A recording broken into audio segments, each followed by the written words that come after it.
Solusi untuk masalah sinkronisasi fase pada demodulasi sinyal di SPSC. Video ini adalah lanjutan dari materi deteksi koheren kemarin. Kalau belum nonton, tenang, kita akan review singkat dulu sebelum masuk ke inti materinya. Oke, langsung kita mulai saja. Sebelumnya kita review dulu konsep dasarnya. Sinyal di SPSC itu sinyal pesan MT yang langsung dikalikan dengan carrier. Jadi bentuknya begini.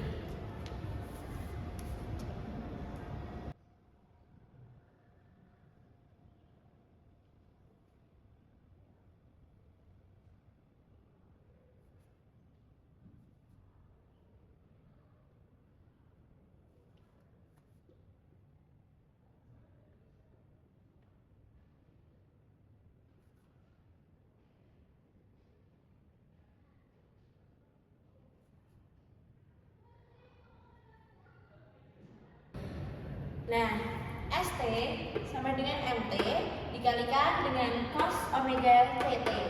Tidak ada komponen carrier murni yang ikut terkirim, makanya disebut surprise carrier.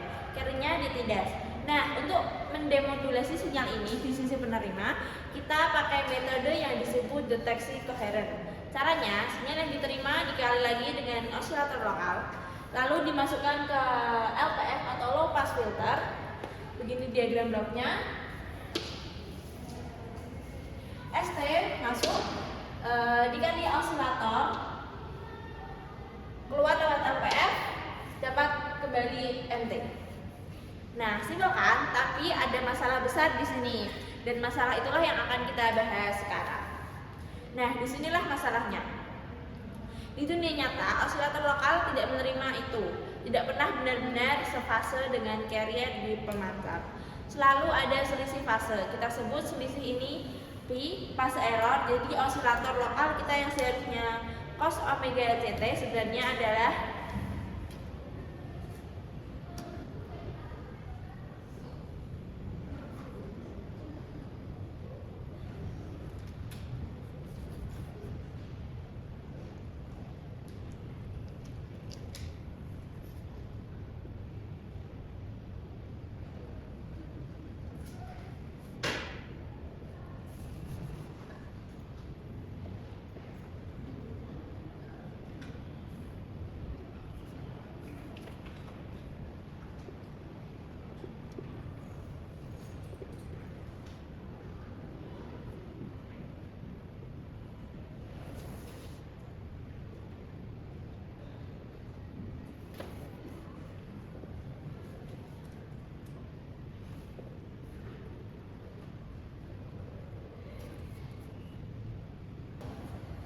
sebenarnya adalah cos dari omega CT per P.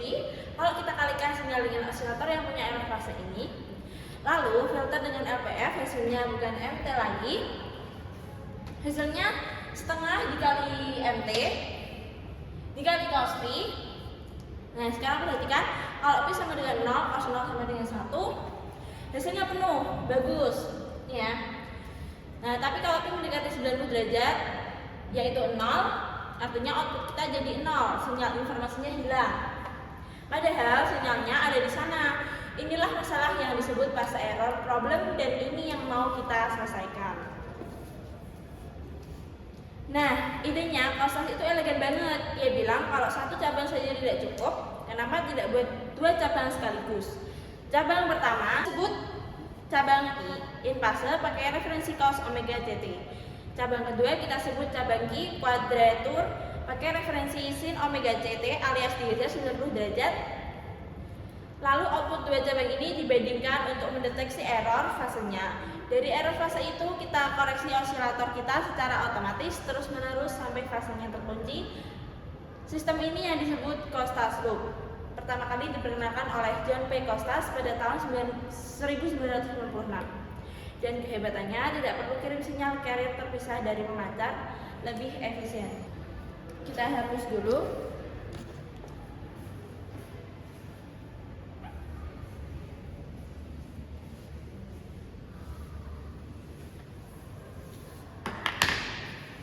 Oke, sekarang kita lihat diagram blok lengkapnya. Kita Bangun pelan-pelan mulai dari sinyal masuk. Sinyal ini dipecah ke dua jalur. Gambar mixer 1, jalur atas dikali cos dari VCO. Hasilnya masuk LPF, keluar jadi LT. Jalur bawah dikali sin dari VCO, sama tapi beda 90 derajat. Masuk LPF juga, keluar jadi QT. LT dan QT kemudian dikalikan satu sama lain di blok ini. Kita sebut fase detektor. Hasilnya masuk ke loop filter untuk dihaluskan, lalu masuk ke VCO, voltage control oscillator, yang menghasilkan sinyal referensi untuk kedua mixer tadi. Nah, ini sistem loop tertutup. VCO terus dikoreksi sampai fasenya pas. Output sinyal pesan kita ambil dari cabang 1.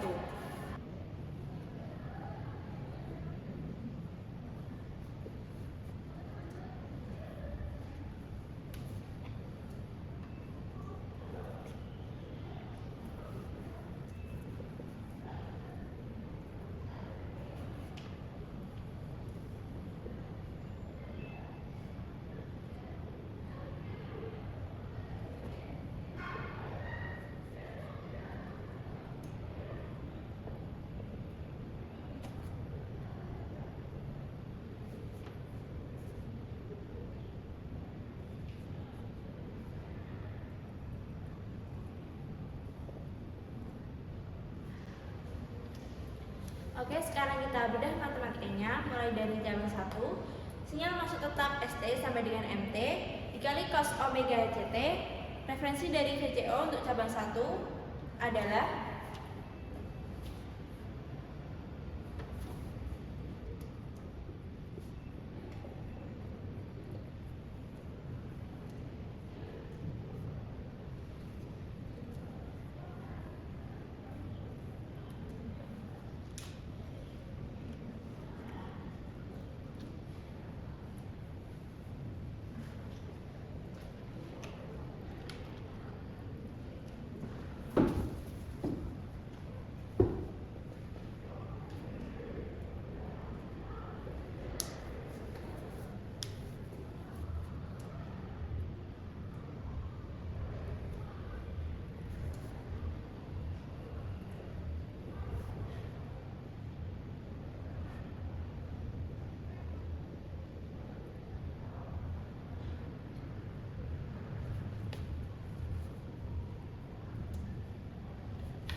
ini hasilnya.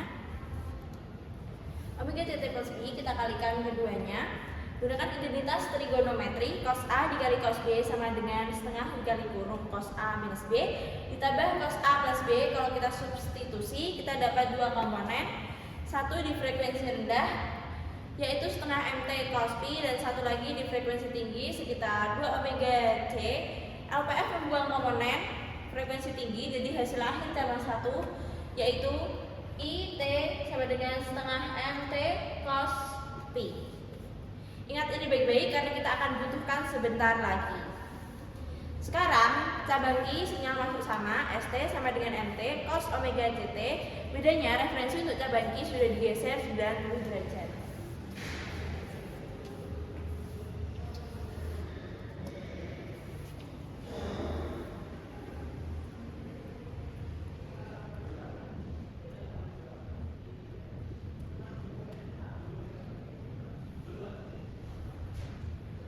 Nah, ini digeser 90 derajat.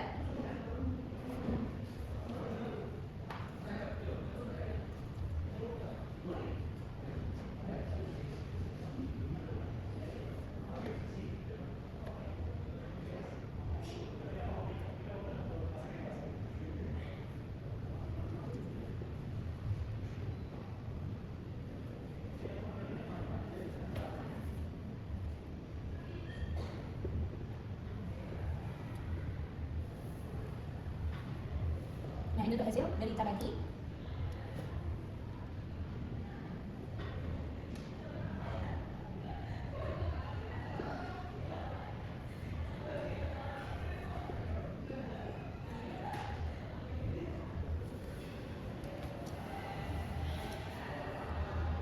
Jadi yang ini tadi, terus kita pakai identitas trigonometri. Sin A cos B sama dengan setengah dikali kurung sin A plus B ditambah sin A minus B. Setelah dikalikan dan difilter LPF, komponen frekuensi tinggi dibuang. Hasilnya ini Kitty sama dengan setengah MT sin Q. Sekarang kita punya dua hasil penting. LT setengah MT cos P, terus yang Kitty setengah MT sin Q. Perhatikan, I bergantung pada cos P, Q bergantung pada sin P. Keduanya mengandung informasi tentang error fase P. Pertanyaannya, gimana cara kita ekstrak P dari dua sinyal ini? Nah, sekarang bagian yang paling menarik, kita kalikan LT dan Kitty satu sama lain di blok fase detektor.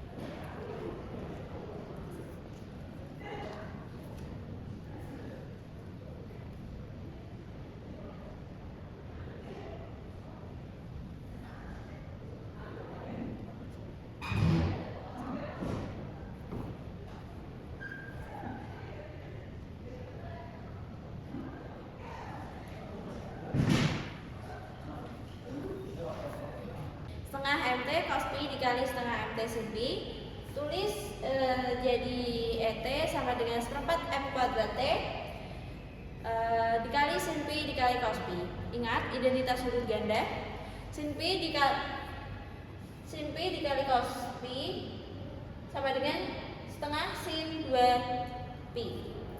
Substitusi lagi, ET sama dengan 1/8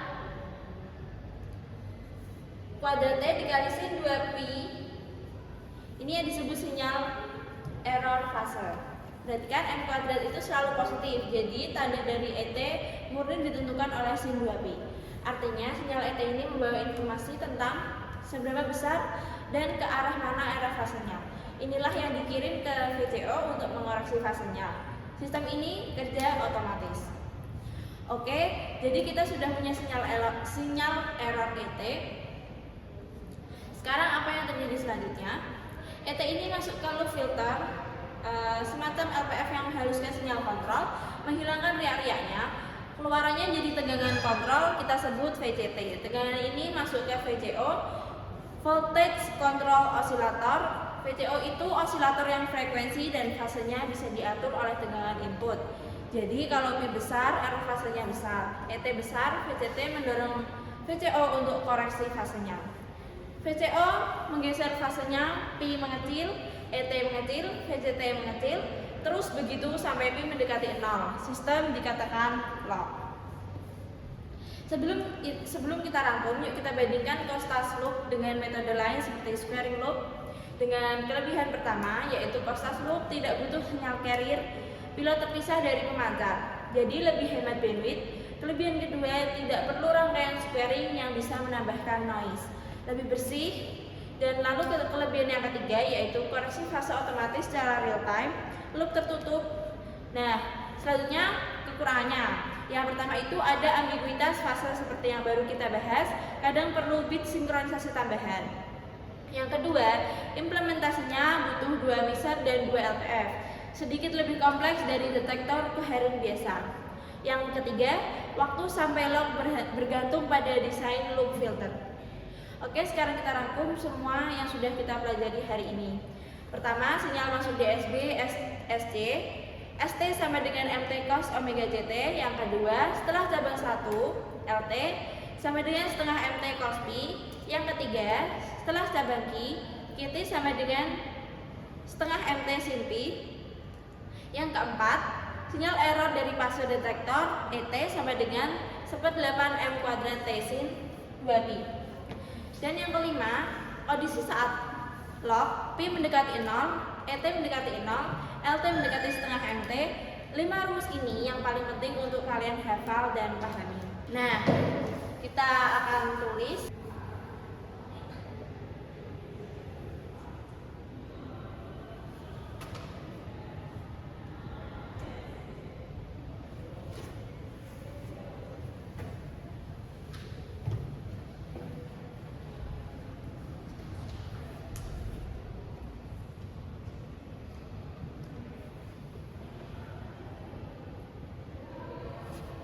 yang pertama ST sama dengan MT dikali cos omega C kali T. Untuk yang kedua yaitu IT sama dengan seper 2 MT cos T. Untuk yang ketiga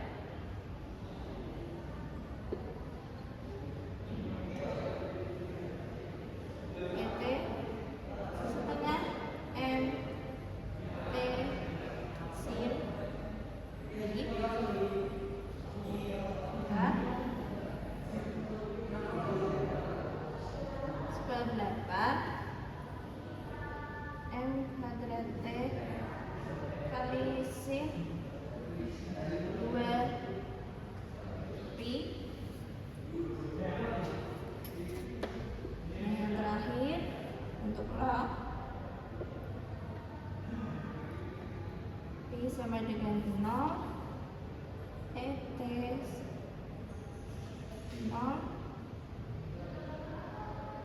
IT setengah MT.